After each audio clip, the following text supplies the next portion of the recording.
Pessoal, espero que todos estejam bem, com muita saúde. Aqui é mais um vídeo sobre redes de comunicações, enfatizando hoje a parte do IPv4, construções de redes IPs, mapas de endereçamento de rede, máscaras variáveis. Eu sou o professor Newton e fique comigo nos próximos slides.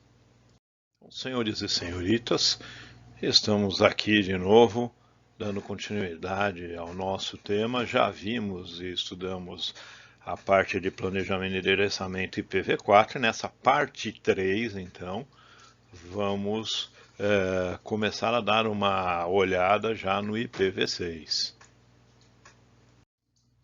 Acho que uma informação importante, né, sobre o IPv6, apresentando um pouco o IPv6, ele foi criado em função dessa limitação, né, de endereço que eu tenho no IPv4, né? Se você somar o total de IPs, né, daria 2 elevado aí a 32, né? E esse número a gente sabe que vem crescendo rapidamente, principalmente com a internet das coisas, né? Tudo ligado na internet, machine to machine communication, entre outras coisas. E um fato curioso, desde 2013, né, essa faixa de endereçamentos está esgotada, né? Eu fiz parte de uma task force aqui no Brasil que começou a fazer o planejamento de endereços de empresas, né, para a gente mudar do IPv4 para o IPv6. E o curioso é que os endereços se esgotaram, passaram alguns anos e esse plano não saiu do papel. E se te alenta, isso não saiu do papel só no Brasil, né? No mundo inteiro continua em voga, em uso, né, o IPv4, em muitas empresas, em muitas operadoras aí de internet, né? O que fatalmente prejudica, né, uma máquina enxergar em qualquer lugar do mundo uma outra máquina, e um IoT também, ou enxergar uma máquina, ou enxergar um outro IoT para trocar informações, né? E a gente vai ver, né, que o principal motivador para esse atraso de implementação do IPv6 é o uso de duas ferramentas que a gente chama de PAT e NAT junto do IPv4, que em tese dá uma capacidade aí quase que infinita de eu manter o IPv4 funcionando, porém com algumas restrições aí, muitas restrições de visibilidade. Então, comparando o IPv4 com o IPv6, né, para entender aí o porquê das limitações, né, IPv4 a gente viu que a gente usa 4 blocos de 8 bits, né? Então, o número máximo de endereços que eu tenho é aproximadamente 4,2 bilhões, né? Se a gente for ver hoje na internet, estima-se, né, que o total de dispositivos conectados em todas as redes acessando a internet seja em torno de 40 bilhões. Então dá para ver que esse número aí já foi vencido faz um bom tempo. Tá? Já o IPv6 ele tem 128 bits. Tá? Ele é diferente do IPv4, né? Tem 4 vezes aí a capacidade em bits. E se você levar 2 a 128 para ver o número de nós, dá esse número aqui que eu não sou capaz nem de ler, né? Não sei na forma científica, né? 3,4 vezes 10 elevado a 38. Okay? No IPv6, a gente usa, né, vai agrupando, na verdade, cada 4 bits, né, formando um dígito hexadecimal. Então a gente vai usar algarismos de 0 a 9 e aí letras de A até F, né, para representar do 0 ao 15 em binário. Tá? E a gente divide de uma forma fixa a faixa do IPv6, sendo que os 32 primeiros dígitos, né, compõem o endereço de rede e os 32 últimos endereço de estação. Então é meio a meio. Tá? Ele vem preparado para o IoT, porque se todo mundo estiver usando o IPv6, né, não há razão de eu usar mecanismos de PAT e NAT para acesso a internet, como hoje a gente usa em demasia, né? E aí um IoT consegue enxergar um outro diretamente, né, em qualquer lugar do mundo que ele esteja, sem usar um mecanismo de triangulação, né? Hoje, por exemplo, para de uma estação eu acessar remotamente uma outra estação, eu dependo de colocar uma estação acessando um servidor que está na internet e a outra estação acessando esse mesmo servidor, né, que vai fazer a triangulação. E óbvio que isso gera falhas de segurança, né? Esse pode gerar um tipo de ataque clássico que a gente chama man in the middle, né? Um homem no meio, tá? Então, preparado para IoT, né? E as faixas que a gente precisa, né? E os endereçamentos públicos e privados aí para roteamento na internet da rede e na rede interna, tá? O IPv6 também, né, conta com endereços não roteáveis, né, assim como a RFC 19 e 18 na internet. E um exemplo aqui só de endereços, então, fazendo esse agrupamento que a gente comentou, né, de 4 em 4 bits, seria esse bloco aqui, né? Esse bloco onde eu tenho, né, 4 dígitos hexadecimais, né, dividido em 1, 2, 3, 4, 5, 6, 7, 8. Né? Então 8 vezes 4, 32. 32 dígitos hexadecimais, cada dígito hexadecimal com 4 bits daria um 128. E o barra 64, porque simplesmente metade desse endereço é de rede, né? Então, este aqui, né, isso que eu estou olhando para a esquerda é o meu endereço de rede, e esse aqui é o meu endereço de estação, ok? Uma das formas de melhorar essa visualização, né, ela é compreensível por quem trabalha em computação, quem trabalha em engenharia elétrica, é fã, né, da questão de redes, mas fica um número muito grande realmente. Então uma das técnicas é suprimir o zero à esquerda, né, ou o primeiro bloco contíguo de zeros, tá? Então se você for olhar ali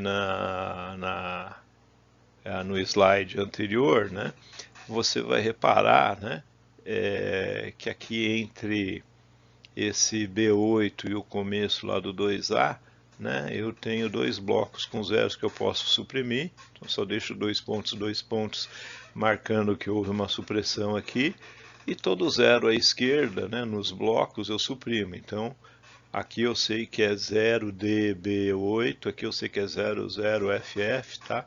Então facilmente eu consigo reconstruir o endereço original, porém representá-lo aqui de uma forma mais compacta, tá? E todo dispositivo, né, ele é capaz, né, que é compatível com IPv6, né, assim como a gente tinha aquelas redes 169, né, que eu comentei com vocês, classe B respeitando a RFC 19 e 18 que a Microsoft usa. No IPv6 a gente tem uma situação semelhante, né, e se você examinar, né, um dispositivo que recebeu, né, atribuição automática aí de IPv6, ele vai começar sempre com FE80, tá? Então esse é um negócio interessante de você observar aí nas máquinas ou mesmo nos IoTs que vocês possuem. Muitas vezes vocês já receberam essa atribuição FE80, né? Que é clássica para quando não tenho ninguém, né, fornecendo ou ninguém configurou ou fez o planejamento prévio do endereçamento IPv6, distribuição de endereços IPv6.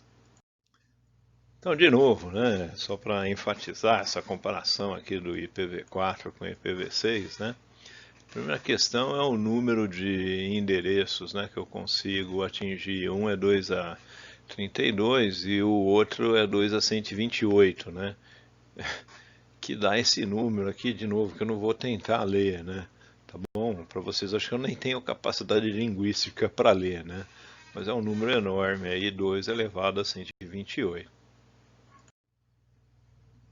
E aqui um exercício que vai ficar aí para casa é reescrever os endereços IPv6 de uma forma diferente, tá?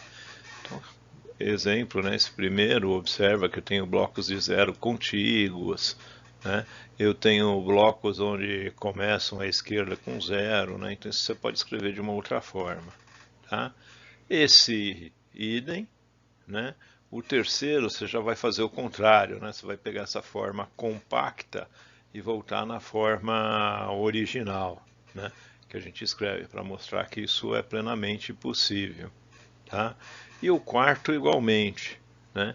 Você vai voltar também na forma original, tá bom? E isso fica como exercício para casa. E uma discussão que houve aí na comunidade europeia, né, sobre como padronizar automaticamente, né, nas redes o IPv6, né, veio desse comitê europeu, EUI, né, 64, onde ele propunha, né, a seguinte ideia, né, de transformação. Todo equipamento ligado, né, a uma rede Ethernet, né, ele possui um endereçamento físico, né, que a gente chama de MAC address, né, em redes locais. E o endereçamento físico ele é composto, né, por 6 bytes, né, e a gente escreve em hexadecimal também, né.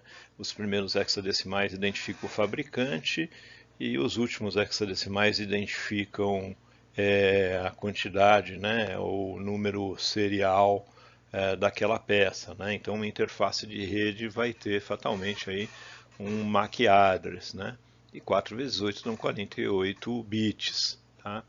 Então a proposta do EUI 64 foi adicionar, né, os dígitos hexadecimais FF, FE entre o terceiro e o quarto byte, né, do 6 do endereço MAC, né, transformando o que eles chamam aí de padrão EUI 64, tá? Porque eu estou agregando mais 2 bytes aqui. E em seguida, um bit ele é complementado. Tá? Vamos ver um exemplo para ficar mais claro, né? E isso gera, a gente vai ver que vai gerar automaticamente um endereço IPv6.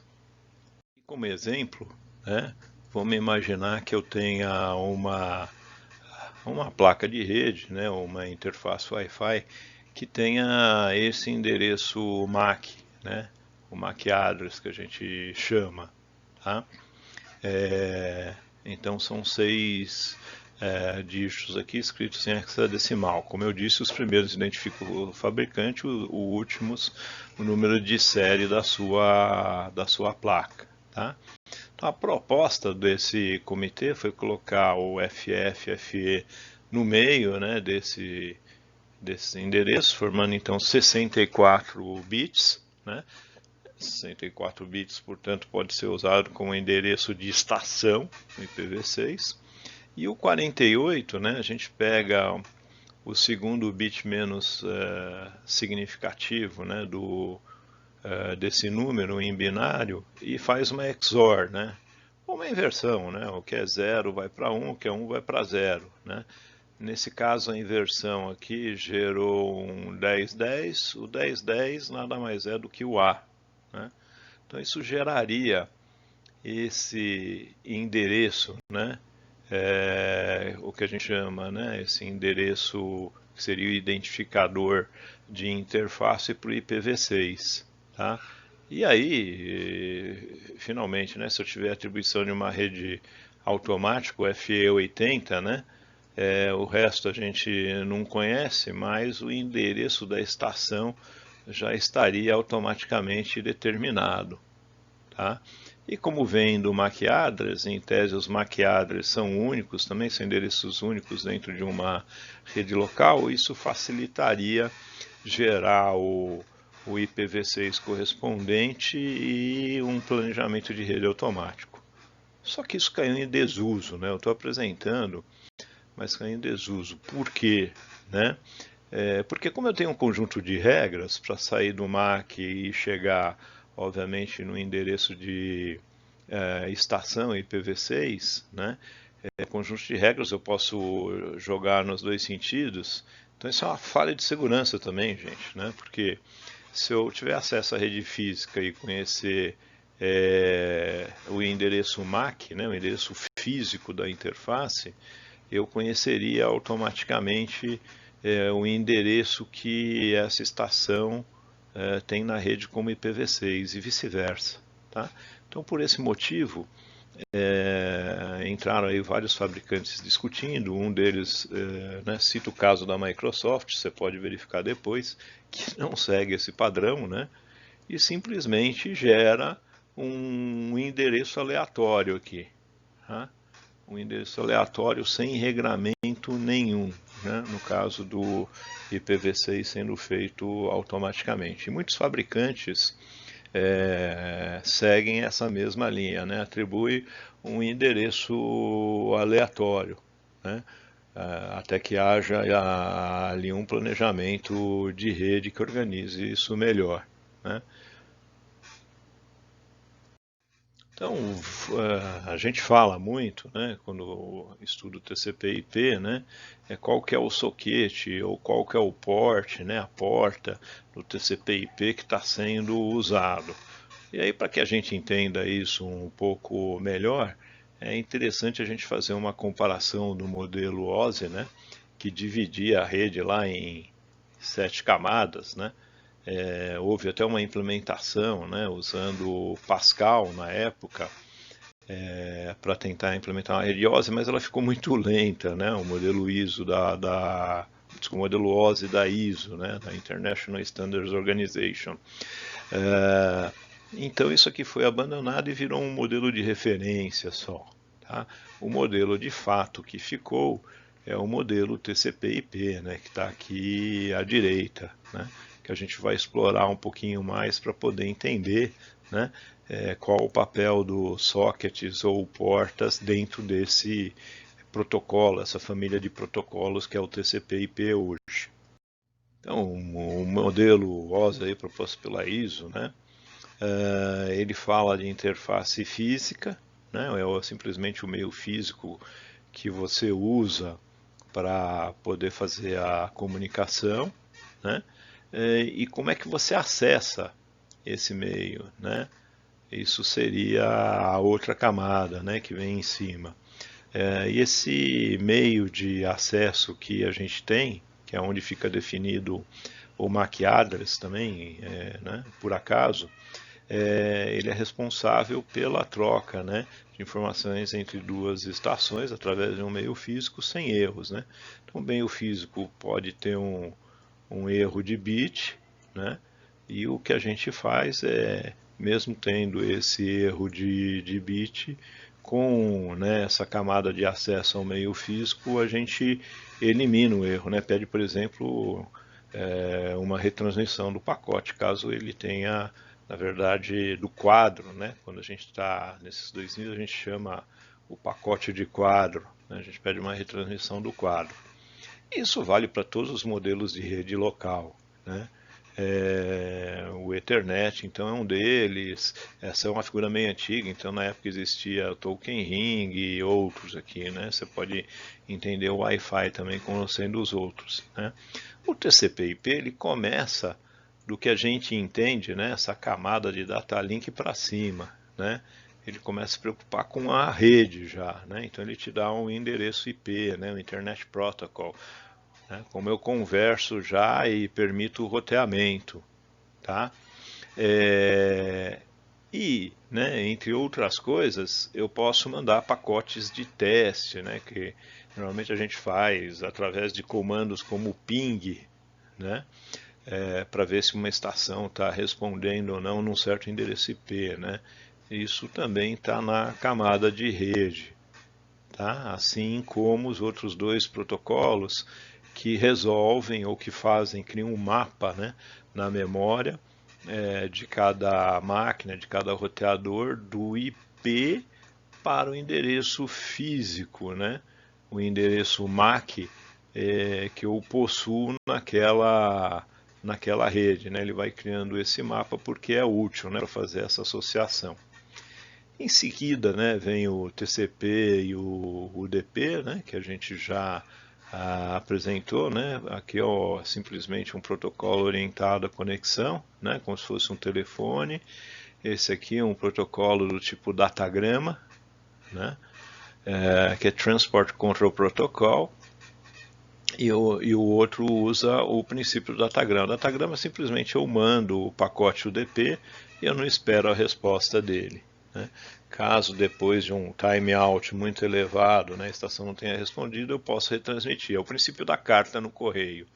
É aqui o princípio do telefone, né? E em cima do TCP e do UDP, né, que trabalham com IP, a gente vai construindo os diversos protocolos e rede. Então, a gente tem o Telnet, que é uma espécie de um terminal remoto, que eu preciso, né, de confirmação se o pacote foi recebido ou não, né? Então a gente usa o TCP. O FTP é um outro também, né? É o File Transfer Protocol, né? Quando eu estou transferindo arquivos, eu também preciso garantir, né, que as partes que eu estou transferindo estão íntegras e assim por diante, né? Já um SMTP, que é o protocolo que implementa Simple Mail Transfer Protocol, né? Implementa o e-mail, eu não preciso de confirmação, então eu posso fazer em cima de UDP. Tá? E os diversos outros protocolos que foram sendo criados, vêm sendo criados, né?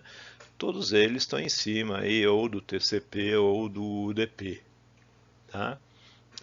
Para a gente poder trabalhar, né, nas diversas aí, aplicações, né, TCP/IP que são disponibilizadas. Tá? Então, lembrando o slide anterior, a gente viu que em cima do TCP, né, são construídas as aplicações que rodam em redes TCP/IP, rodam na internet, rodam nas redes privadas. Tá? E uma forma, então, da gente mandar informações, né, de uma estação para outra, né, a gente chama fim a fim, né, e de uma forma confiável, né, então, passando pela camada IP, passando pela camada física e livre de erros, é, a gente consegue ofertar isso para as diversas aplicações, né, que estão rodando em cima através dos ports ou dos sockets. Tá? Através de ports e sockets específicos, eu me ligo a processos, né, das aplicações que vão estar rodando em memória. Tá?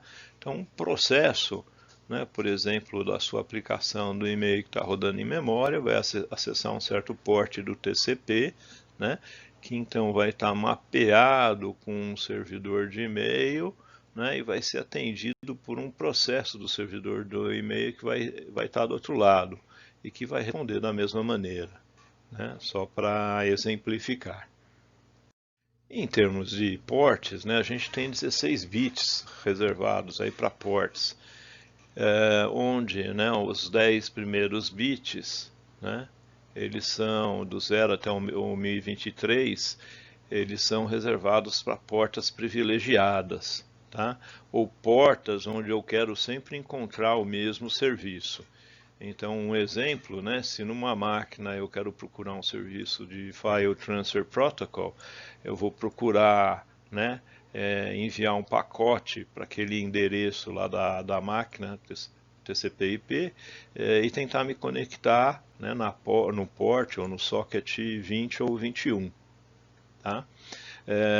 Se já, né, por acaso, eu quero usar um serviço de terminal remoto, né, acessar, por exemplo, um roteador remotamente, eu vou me conectar ao socket 23. Tá? Se for um e-mail, um Simple Mail Transfer Protocol, eu vou usar o 25. Né? Se eu for usar um POP3, né, que é um protocolo mais novo, também usado pelo e-mail, eu vou usar o port 110. Né? Resolução de nomes, né, transformar IPs em nomes na internet. Então, num servidor de DNS, eu tenho sempre que estar com o port 53 habilitado. Tá? Você pode pensar inicialmente que isso pode ser uma falha de segurança, de fato é. Né? Se eu sei, por exemplo, que um roteador está sempre exposto com o terminal dele no port 23, eu sei que eu tenho que ficar atacando essa porta aqui até conseguir acesso à console do roteador. Tá? Então, naturalmente, existem estratégias em redes privadas, aí, em redes públicas isso já não é possível de fazer, onde a gente troca o número desse socket aqui, tá? Para um socket que não é o padrão, para não correr esse risco, ok? E do port 1024 até o port 65.000, são portas que a gente diz sem restrição, né? Onde você pode estar interligando aí um processo novo, um programa novo que você está criando, e os diversos pedaços desse programa explorando o TCP/IP através desses portes livres, né? Que não são portes privilegiados, que têm todos os serviços básicos aí. Então, tendo em vista, né, a arquitetura TCP/IP, né, e particularmente que nós estamos num mundo aí com IPv4, né, então a gente precisa saber o endereço IP e um certo socket de serviço, né, se for um serviço padrão ou se for um serviço novo, um serviço específico, as portas acima ali do 1024, mas a gente vai ver que tem uma solução de contorno, né, para eu conseguir, né, que uma rede interna grande se ligue a uma rede externa, né, pública, como a internet, através de poucos endereços, né? Então, muitas vezes, atrás de um endereço, a gente brinca, né? Eu tenho, atrás de um endereço público, né, eu tenho muitos endereços não públicos usando aquele mesmo endereço público para sair, né? Por exemplo, se você olhar o campus do Mackenzie, lá da Higienópolis, todo o campus sai através né, das máquinas que a gente pode acessar, sai através de um único endereço IP. Tá? E para isso a gente usa, né, um desses dois serviços, o Network Address Translation ou o Port Address Translation. Né? São tabelas, uma de translação aqui de endereço de rede e outra que usa aí a translação de porta de serviço. A motivação, né, inicial com esses dois serviços foram criados, ainda na época em que IPv4 estava longe do esgotamento, é que nem sempre é interessante você manter o endereço IP, né, de um certo host, um certo servidor, né, que você tem exposto internamente na sua rede, para um endereço que você deseja expor publicamente. Tá? Então, para isso, a gente faz essa translação. A gente tem que ter um equipamento, né, que muitas vezes é o teu próprio equipamento Fire, ou o equipamento chamado proxy, que faz esse trabalho, né? Ou se não, o próprio roteador tem capacidade de fazer PAT e NAT também. Tá? Então, manter aqui a segurança foi o motivador da criação desses dois serviços aí inicialmente. Então, vamos ver inicialmente, né, o nosso serviço aqui de NAT, né, como é que ele funciona. E a gente vai começar pelo NAT estático, dando um exemplo de NAT estático. E aí a gente generaliza para o que a gente chama de NAT dinâmico. Tá? Então, imagina essa situação, eu tenho um servidor aqui web, né, um www, que é um servidor de rede, de repente, da minha intranet, né, da minha rede interna, e tem esse endereço aqui, ó, 192.168.10.254. Tá? E eu quero que ele seja, de repente, né, enxergado pelos clientes que estão acessando a partir da internet. Tá? Então, o que eu faço, por exemplo, é no roteador, né, que vai estar fazendo a integração da minha rede interna com a minha rede externa, é criar uma tabela de translação de endereços. Tá? Então, eu poderia escrever, né, literalmente, dar comandos para escrever essa tabela, que o endereço 192.168.10.254 vai ser enxergue como esse endereço 209.165.200.254. Tá? Essa translação é feita literalmente, né, no pacote que chega, trocando o endereço do IP, né, do sender ou do destino, pelo IP que você precisa a partir dessa tabela, né? E aqui tem um exemplo de comunicação, né?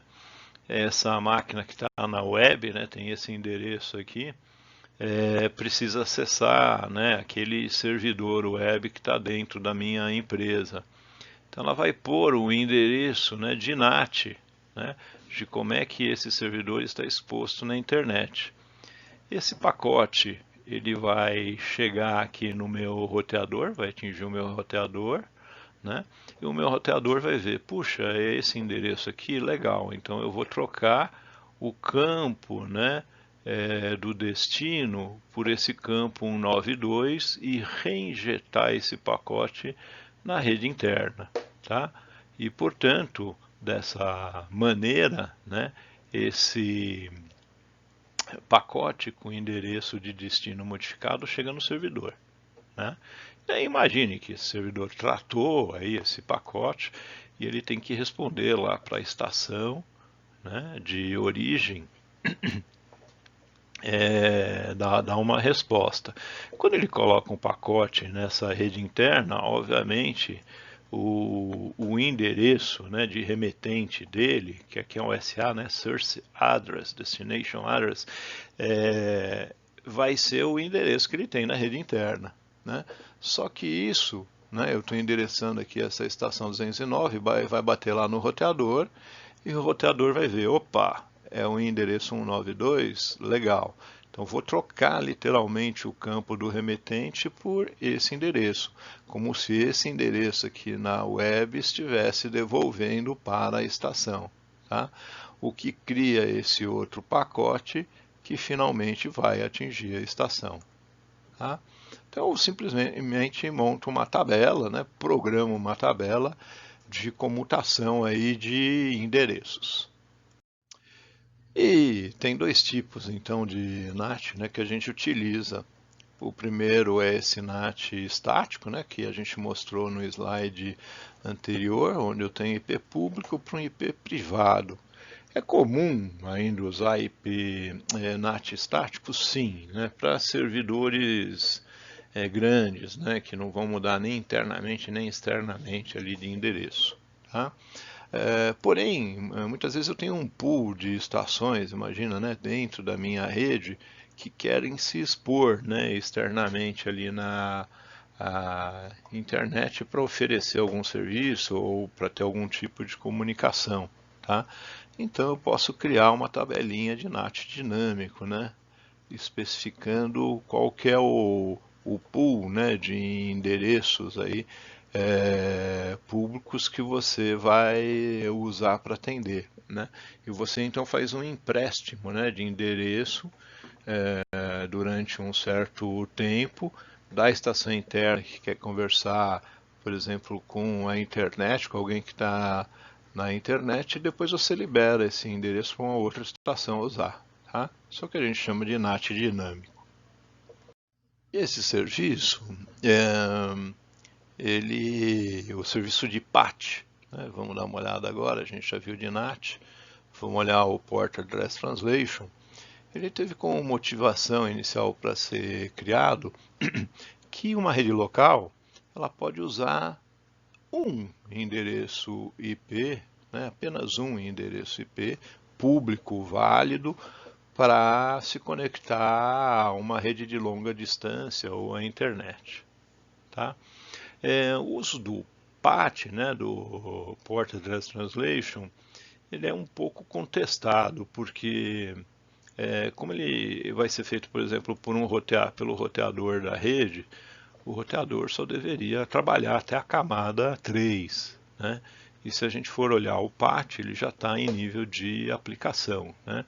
Por isso que é dito que acontece aí uma violação, né? De novo, né, isso pode trabalhar serviços de rede aí específicos. E a escassez, né, de endereços não deveria ser resolvida nem por NAT, tampouco por PAT, né, mas sim pela implementação do IPv6. Mas o que a gente vê na prática aí, infelizmente ou felizmente, né, porque os recursos são limitados, é um uso muito intensificado do NAT, principalmente do NAT dinâmico, e do PAT, então, quase que indiscriminadamente, né? Uma empresa ela contrata um canal com um IP válido e aí, através da implementação de um serviço de PAT, ela faz com que todas as estações, né? Por exemplo, dentro da rede privada que ela tem, consigam enxergar serviços na internet. Então, o serviço de PAT, assim como o serviço de NAT, pode ser programado num roteador de borda, né? Aqui é um roteador que está enxergando a rede interna e está fazendo a borda com uma rede externa, que é a internet. Tá?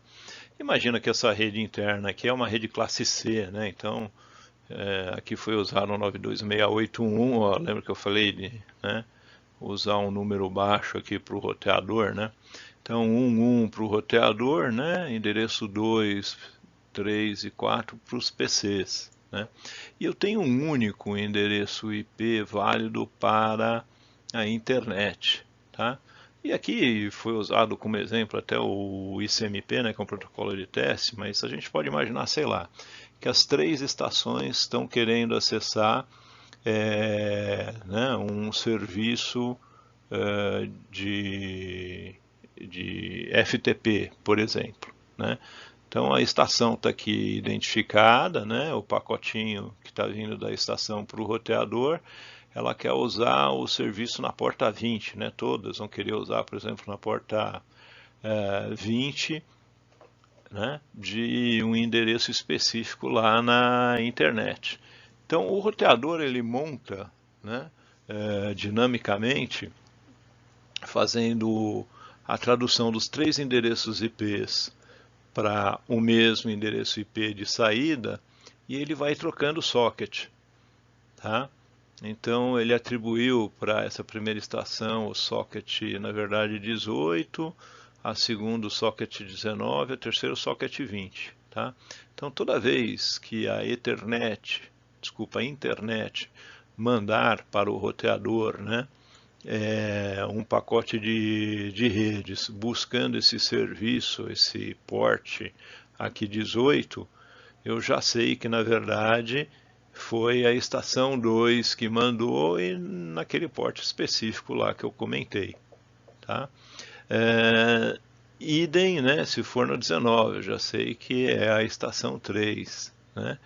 E idem se for, né, no 20, eu já sei que é a estação 4. Né? E observa que isso permite, inclusive, né, que serviços diferentes dentro de um mesmo PC utilizem, né, façam uso do mesmo recurso usando aí translação, né, de portas. Né? Se eu tenho aí, por exemplo, 10, né, serviços em cada um dos PCs usando aqui esse único endereço público, né, esse PAT tem que ter a capacidade de atender até 30, né, serviços diferentes usando 30 sockets diferentes aqui no endereço público, né? E criando aí uma tabela, então, que vai fazer essa tradução dos 30 sockets endereços para um certo socket aí no endereço válido da internet. Okay? Dessa forma que funciona o PAT. Então eu consigo esconder, né, redes muito grandes, né, onde cada elemento de rede pode estar usando os serviços dos mais diversos em um único endereço IP. Né? E esse recurso, né, a gente já comentou, o NAT, mas principalmente o PAT, a gente vê que tem um potencial grande, né, de eu evitar aqui esse esgotamento de endereços IPv4 na internet seja um problema. Né? Então, por exemplo, cada canal que eu desativo, que eu vendi para um cliente antigo, onde eu fornecia 16 endereços válidos para a internet, eu posso criar 16 novos canais, né, de internet que vão atender 16 clientes diferentes usando esse recurso de PAT. Tá? E a única dificuldade que a gente cria é essa, né? A falta de um endereço, ou melhor, tem endereço único aqui, né? Mas a falta de um endereço único que seja visto na internet complica se isso aqui não for um PC, mas for um IoT, coitado, né? Tentando enxergar um IoT lá do outro lado. Ele nunca vai conseguir isso passando através dessas tabelas, né? Ele tem que usar aquele serviço de triangulação, que nem sempre é bom. Tá, e aqui finalmente alguns exercícios para casa, de fixação, né, desses conceitos. Você imagina que você tem uma rede privada aí com 100 estações, né, obviamente você é o projetista da rede, né, foi colocado aquele roteador de borda com a internet. Né. A primeira pergunta é: que endereço você usaria internamente pensando, né, no IPv4 com a RFC 1918, né, e depois com o VLSM. Tá? Aí vamos imaginar que o canal internet que você contratou tenha esse endereço aqui, mas seja um /30, né? Ou seja, eu tenho só 4 endereços vários na rede, né? Sendo que um já é o endereço da interface, né? Da rede lá para a internet, que vai ser esse aqui mesmo, né? O 11.1.1.2, né? Provavelmente o 3 vai ser o endereço lá da interface do roteador de borda de destino da internet. Tá? E eu desejo então planejar ou um serviço de NAT ou um de PAT, né, dinâmico. Né? E aí, pensando principalmente no PAT, já que eu tenho um único endereço livre, né, que portes que não sejam de serviço, né, do 0 ao 1023, você alocaria, né, para conexões externas, sabendo que cada estação pode abrir até 10 aplicações. E vamos imaginar que cada aplicação vai estar num socket diferente. Né? Portanto, eu posso ter até 1000 aplicações simultâneas, né, ou 1000 sockets, né, sendo utilizados aí. Né? De certa forma, estou respondendo a questão, mas é mais para você exercitar essa questão do PAT e do NAT e ver o poder, né, que tem esses dois protocolos e o porquê que a gente não foi até o IPv6 né, em 2020, se o esgotamento aconteceu em 2013. Aqui mais um exercício para casa, na mesma linha, né, onde eu mudo aí as condições de contorno. Então, você tem mais estações, né? Você tem mais endereços públicos disponíveis, né? Para você pensar um pouco como é que vai ficar essa tabela do PAT, por exemplo, que você pode criar para fazer essa conversação também. E pessoal, com isso a gente finaliza essa parte 3, né? Ou as 3 partes. Eu espero que tenha ficado muito claro, né, o uso do IPv4, do IPv6, né, como a gente faz aí um planejamento de endereço, objetivando segurança, respeitando os RFCs, né, e como a gente trabalha e funciona os serviços de PAT e de NAT, né, que tanto nos permitem aí ter conexões com a internet, mesmo havendo essa questão do esgotamento físico de endereços IPv4 na internet. Muito obrigado, eu fico por aqui, eu sou o professor Newton, até o próximo vídeo.